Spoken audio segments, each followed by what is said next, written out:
I've played Astro Bot, finished it, it's time to review it.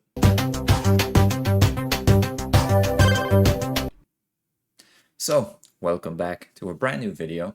We're going to be talking about PlayStation 5's brand new exclusive platforming game, Astro Bot. As we're all aware, this is not, it's a weird time for Sony and how they've just announced the PlayStation 4 Pro at €800 just for the console. And that is a discless console. And if I was to add a disc drive, that's another 80. And with the prices of the controllers going up as well, it's not really looking good for PlayStation and a lot of things, as well as Concord that just happened and is now closed. But there was one good thing that came out of the September 6th, and that was Astro Bot, the 3D platformer that they've released. I can't say anything other than high praises for this game. It is absolutely amazing from start to finish. Any gameplay that you'll see is going to be from the first mission alone, probably the first 15 minutes of the gameplay, but the review probably wouldn't be that long. There's a lot of things about this game that just I don't even know what to say probably about it because it's just so astonishing. If you've known Astro, you would have known Astro from the start of the PlayStation 4 when he was introduced inside the controller, the DualSense 4. So seeing that and then getting the PlayStation VR game, Astro Bot's Rescue Mission, to having the free game that you get with your PlayStation 5, the small Astro's Playroom, to now having a full-blown €80 full-blown title, Astro Bot. It's like growing up with him in the past, like generation has been pretty decent, and the leaps and bounds when it comes to using the innovation of the dual sense has been spectacular throughout the entire game.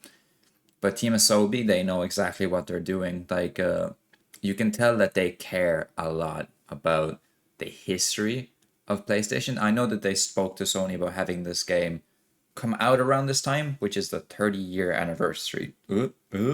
30-year anniversary of PlayStation. So, let's just get into one con I have about the game. The one bad thing about the game is the lack of variety of different enemies. There's usually a lot of the same enemies, just reskinned for different levels. We've got games from the PlayStation 1 the whole way up to the PlayStation 5. And at the end of each boss, there is a special level with a PlayStation icon of some sorts. I'm not going to tell you what is what, but you just going to go through some of the missions. So like you have missions with people like you see in the trailer, Kratos, Drake, Nathan Drake. There's much more. I don't want to get into it too much because I do not want to spoil this game. This is a must play game for the PlayStation 5. It's only on PlayStation 5 at the moment. Will they bring it to PC? There is a possibility of that because PlayStation have recently updated the haptic feedback for PlayStation for PC. So in the next year or so, I could see it coming. But there is one particular moment in this game. I'm just going to say exactly what it is. I'm not going to say exactly what it is, but it's like an Avengers Endgame type feeling. As someone who grew up with PlayStation, I love PlayStation. I love the PlayStation IP. All the software that PlayStation has, I love it.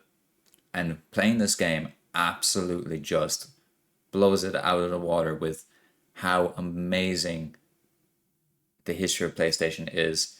Like, with today's news of the PlayStation 5 Pro, will we see this new PlayStation era excel?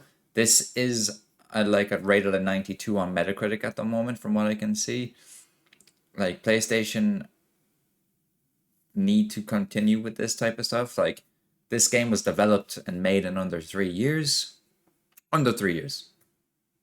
That's not really heard of a lot in this new gaming industry, and especially with the team being so small. And if this game is a success, which I probably think it will be, we could see a lot more smaller teams make a lot of smaller titles. Like this game, probably if you were to try and platinum it, which I'll probably do at some point soon, it'll probably take me maybe 20 hours to platinum.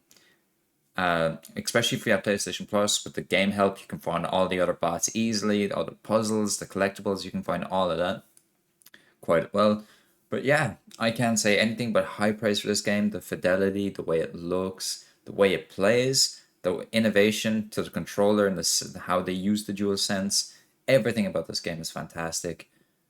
And all I can say is I really hope that you play it, because if you have a PlayStation 5 and if you want that old feeling of platforming, like Crash Bandicoot, Jack and Daxter, Sly Cooper, all of these type of things, that like platforming knack even for the PlayStation 4. These are all amazing games, and this one is, if not the best platformer I've ever played. This takes the Super Mario games up a level. It's almost par with them, and it is fantastic. I would highly recommend it. But yeah, that's my review. Not gonna get into a lot more on that. Just play it. It's a fantastic game, and I'll see you in the next video. Thanks.